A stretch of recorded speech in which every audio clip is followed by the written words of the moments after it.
something that Yeah. doesn't get nipped in the bud early, and then it snowballs out of control. Yeah, so maybe tomorrow,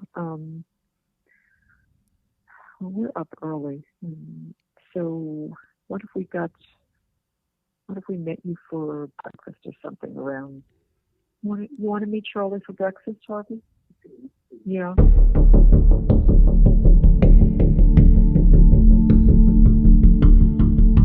Hey everyone, Brian from Madness and Motive.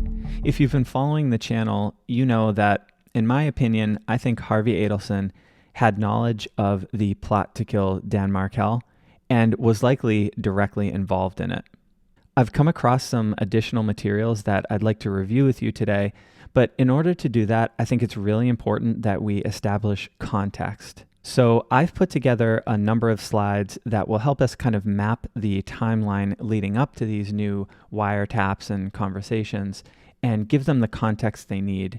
At the end of the video, I have a question for those who still doubt Harvey's knowledge and or involvement in all of this, and I'm interested to see what your responses will be. I want to remind everyone that these are just my opinions and observations. Everybody deserves a fair trial and is innocent until proven guilty. So without further delay, let's get into it. First, let's establish that Harvey is invested in this. He's wrapped up in things just like the other Adelsons and has motive. Number one, he's Wendy's father, and this is a naturally protective relationship. We know that Wendy was having vicious legal battles with Dan Markel, so this is obviously something that would get Harvey's attention and get him emotionally worked up. It's also clear that Harvey was a very active participant in the lives of the grandkids, so anything involving them would certainly light a fire under him. In one of his police interviews, Jeffrey Lacasse was quoted as saying, "The family was so enmeshed, so tight, and it was so unhealthy," which I think clearly shows that the Adelsons were a unit. From Donna's probable cause affidavit, there's a quote, "Wendy indicated her parents were very angry at Markel."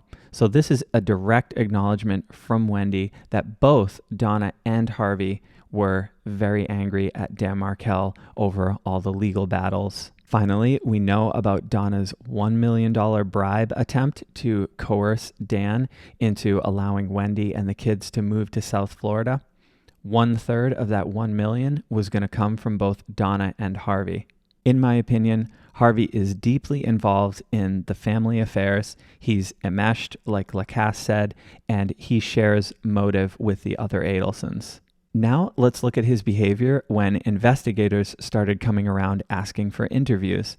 Donna and Harvey attended Dan Markel's memorial service, and at that service, a Tallahassee police investigator asked them for an interview. They said they would follow up the next day. They never did. Harvey blew investigators off, packed Donna, Wendy, and the kids into a car, and drove to South Florida. What's more, neither Harvey nor any of the other Adelsons contacted law enforcement to get an update on the investigation. Fast forward about a year and a half, law enforcement has clearly established that Katie McBanois has been receiving checks and other gifts as payment for her role in the plot to kill Dan Markel. Suspiciously, Harvey signed over the title and plates from his Lexus to Katie McBanois. On top of that, she was charged only $1,700 for a car that originally retailed in 2001 for $55,000. Then we have an absolutely legendary move from law enforcement, the bump. If you're not familiar, I've linked a video in the description. It's a conversation between Georgia Kappelman and the FBI agent you see pictured here, where they talk about all the details. This was meant to disrupt the Adelsons and any other players involved in the murder of Dan Markel. And immediately following the bump, law enforcement started wiretapping Charlie Adelson's phone, as well as some conversations and meetings he was having at restaurants. After the bump, Donna and Charlie had a lot of conversations trying to figure out what the bump was, who was responsible for it, and what to do about it. One thing Donna shared with Charlie is that Harvey was losing sleep over this event. Charlie, in return, was sharing his theory on what the bump involved and telling Donna repeatedly not to worry about it. This did not work. Donna did continue to worry about it, and she even questioned Charlie's theory on the bump.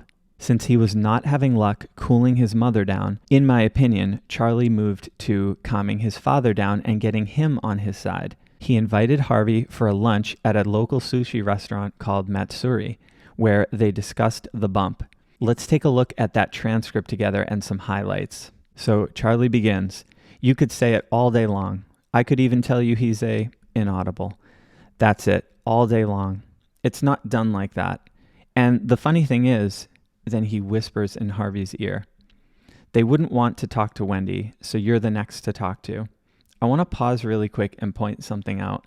"It's not done like that" is a really important line because Charlie repeats himself over and over again. And he has said this exact thing in many other conversations with Donna and Katie in reference to the bump. So in my opinion, based on that, this is an instance where Charlie is talking to Harvey about the bump. Harvey responds, "I know they wouldn't talk to her, Wendy. I was surprised they didn't come to me." Here, Harvey is saying that whoever is responsible for the bump, he is surprised that they approached Donna and not him. Charlie goes on to say, "One or the other." Harvey, what? Charlie, "One or the other, but the woman is usually the weaker choice. You know, someone that's going to give in. So it is what it is." Harvey says, "That's what Katie agreed with you?" So here, Charlie's saying that whoever's behind the bump did it to Donna because the women are weaker. It's unfortunate to say, but thankfully not my words, his. And then Harvey asked Charlie, "Katie agreed with you?" So Harvey knows that Katie's involved in this as well. Charlie then goes on to detail a little bit more of his theory. Again, as in my opinion, he's trying to cool Harvey down and make him feel a little bit better about it. And then Harvey says, "It makes sense. It really does. I didn't think they were that smart." Now, this part right here, "it makes sense, it really does," it's important. Charlie's plan here worked. He did calm his dad down. He's going to tell his dad to go talk to Donna and then call Donna and ask, "Did Dad talk to you? Are you feeling any better?" And Donna's basically going to say, "No, I still have questions." So I want you to remember that part. The Matsuri conversation happens on April 21st, 2016. The very next day, Charlie follows up with a call to Donna. Let's listen to it. Yeah, that's what I'm thinking. Can I just ask you one thing? Sure. Has there been any more drama? No. Zero. Yeah. Did Dad tell you what I spoke to him about? Yeah. And I have a couple of questions. That's what I want to get a chance to see you tomorrow. This is the day after the Matsuri conversation with Harvey. Charlie asked Donna, "Did Dad tell you what I talked to him about?" Donna says yes, but she still has some doubt. Next, we have the text. This was another move from law enforcement. It was a follow-up to the bump. I'm going to read directly from her probable cause affidavit. On May 4th, 2016, at approximately 2:09 a.m., a text message was sent to Donna's cell phone from an undercover agent. Later in the day, Charlie asked Donna if she was okay, and Donna advised she would talk to Charlie about it on Sunday. Charlie wanted to talk to Donna before Sunday, and they agreed to Charlie coming by around 11:30 the following day, which would have been May 5th.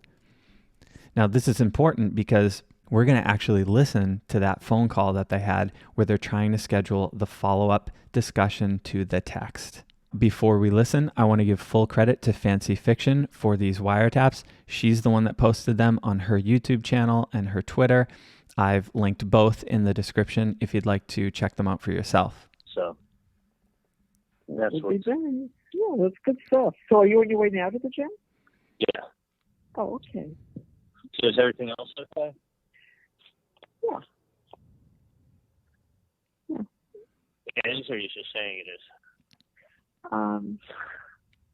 Just saying. Yeah, I figured that. Yeah. Yeah. Did you see somebody today, or was it? No, it's different, but I'll see you on Sunday. We'll talk. don't want to come down and see me tonight? No. Was it bad or was it? No. I'll just, I'll see you Sunday. And fill you in. I know, because I can kind of talk to you, but like, when I talk to you and you're not giving like appropriate responses Yep. to like my why. stories, it just seems like it's other like. Yeah. Did someone bother Wendy? Not yet. Or do you think they will? Oh, I don't know. I'll see you Sunday. We'll talk. Well, I think it's important that you see me before Sunday. Well, where exactly are you going to be tomorrow? Dad is off tomorrow, so maybe we can get a chance to meet. But it sounds like it's a very busy day, meeting a lot of people. Well, I'm meeting Doug in the afternoon. I haven't texted. I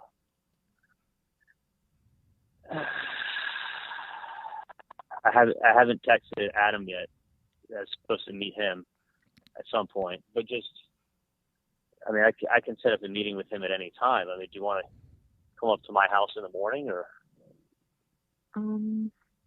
That might be a good idea. Because I'll tell you what, I don't want to wait. Yeah, I agree. And then you wait, and something that could have been nipped in the butt early becomes something that doesn't get nipped in the butt early, and then it snowballs out of control. Yeah, so maybe tomorrow. We're up early, so what if we met you for breakfast or something around? You want to meet Charlie for breakfast, Harvey? Yeah. You want us to come to you, right? Well, traffic. I could. Let me find out. Check your schedule, and then we'll work something out. Okay, honey? Yeah. Let me do that, and I'll see you guys tomorrow. Sounds good. Let's discuss that once you check the schedule. I think it's just better that things get nipped in the bud early. Yeah. I don't know why you wouldn't just call and let me know. There's reasons. Let me talk to you tomorrow. You figure out your schedule. We're free until we have to pick up the kids. So we'll work around with it. Well, that's at 1:50. But, I have to do some other errands and stuff in between, just little things. So I think this call is really important, and this is one of those additional materials that I reviewed over the weekend and I wanted to discuss with you. At 2:09 in the morning, Donna receives the text. Later in the day, she calls Charlie to try to schedule a meeting to discuss it. This is that call. What's interesting is that Harvey is right there with Donna. She even turns to him and asks about meeting with Charlie, and you can hear his voice in the background. There's a second point in the call too where she turns to him. Nothing he says can be heard, but you can tell from the audio that she's turned away from the phone and she is speaking to Harvey. Let me read a little more from the affidavit. So they do meet early on May 5th, and here's what the affidavit says. On May 5th, 2016, Charlie arrives at the Icon, that's where Harvey and Donna live, and they agree to meet at the pool area to discuss the text message. This time, Harvey is present with Charlie and Donna as they huddled at a corner area for privacy. So a text comes in, Donna calls Charlie, Harvey is right there planning the follow-up conversation with them, and then he's at the follow-up conversation, which is not had over the phone. It's in person in a private area where they're huddled together. In my opinion, this clearly shows that Harvey was knowledgeable about the bump, and that's exactly what they were discussing during this conversation. And here's one more conversation between Donna and Charlie. It happens the day after the text, so the day that they're going to meet with Harvey. But I can't tell if it happens before or after the meeting. They do mention Harvey, so I thought it was worth playing. So, just this way, Lincoln, follow Grandpa, please. No, put them together in the car, please. Check them out. Okay, I hear you. Hear me out for 1 second. Talk to Dad a lot, and just put your head together. Don't just rush, But I think what we talked about is the best thing. Okay. I mean, look, But think it through some more. I mean, listen, it's not. It doesn't have to be tonight, then? What? You don't think it has to be tonight? In my opinion, I think the sooner the better. Really? But I would be firm. Yeah, I will. I already wrote my letter. What's the name? Yes. Like the charge myself. Yeah, I mean, I would be nice, but firm, because. So let's work backwards from this one. The last thing that you heard in that call was Charlie saying, I would be nice but firm. And this is in direct reference to the bump. This was their plan on how to respond to the demand for $5,000. Charlie suggests that Donna responds by being nice but firm, meaning let's pay them, but make sure you're firm so they don't come asking for more money later. We want this to be the last payment, one and done. Before they get to that, though, he says something to the effect of, I talked to Dad a lot. That's what Fancy has in her video thumbnail. I couldn't hear him say the word I, but it does make sense that is what he would have said. Maybe, the call audio on a lot of these is really, really choppy. So, just a one-syllable word like that could have easily dropped out. But there is a clear reference to Harvey there, and then they go right into discussion about the bump. So again, it's just one in a long list of confirmations that Harvey is involved in this whole thing. He is part of this conversational thread that's going on between Donna and Charlie. Okay, and moving along the timeline, all hell breaks loose. There are arrests made. Sigfredo, Luis, Katie, eventually Charlie. Charlie goes to trial. He's found guilty. He's convicted. He goes to jail. Everything is falling apart at this point. And then we know what happens. Donna calls Charlie. She gets everything in order. And Harvey and Donna both dust off their passports. They head to the airport and they try to flee to Vietnam. Now, there were no official charges made against Harvey, but he did have his passport and he was ready to go. He was ready to do this plan. I think it looks really bad, and when you take into account all the information leading up to this event, it looks even worse for him. So let's recap what we just went over. In my opinion, I think Harvey shares motive. I think he's wrapped up in this whole thing. He's emotionally involved. He's angry at Dan Markel. He shares the same motive that the other Adelsons do. When investigators come sniffing around and they want to ask some questions and do an interview, he flees Tallahassee with his family. He blows them off and never contacts them for an update on the case. When the checks start getting signed and the gifts start landing in Katie's lap or a little higher, Harvey's right there in the mix, signing over his Lexus to her. And the many wiretaps that I've transcribed and covered in this video and others actually support Charlie's own statement to Katie that he tells his parents everything. I think when you tell the story like this, in my opinion, Harvey is right there all the time. He's not as front and center as Charlie. He's not as talkative on the phone as Donna. But if you lift some rocks and you look at the fine details, he is right there with them the whole time. As I've said before, I believe that Harvey didn't just know about the plot to kill Dan Markel, he was involved in it. And this is why. Right after the bump, law enforcement started wiretapping Charlie's calls. So my question is, where are the conversations between Donna and Charlie discussing how they're going to approach that revelation to Harvey? Just imagine that he has no knowledge of any of this, and they have to sit him down and tell him, you know that we all hated Dan and were really mad at him. Well, we actually plotted to kill him. We hired some people to do it. They did it. We're behind it, and we're paying them for it. Where is the back and forth between Donna and Charlie as they plan on how to navigate this conversation with Harvey? Remember, these are people that spend 10 or 15 minutes discussing which lobster to order for a party, but there are no conversations about this. To me, it's not believable, but I want to hear what you think. If you enjoyed the video, or if you completely disagree with me, I want you to share your thoughts in the comments. If you liked the video, Click the like button, subscribe to my channel, and tell each and every one of your friends about it. It really helps support me. I hope you had a great Thanksgiving, and I'll see you in the next video.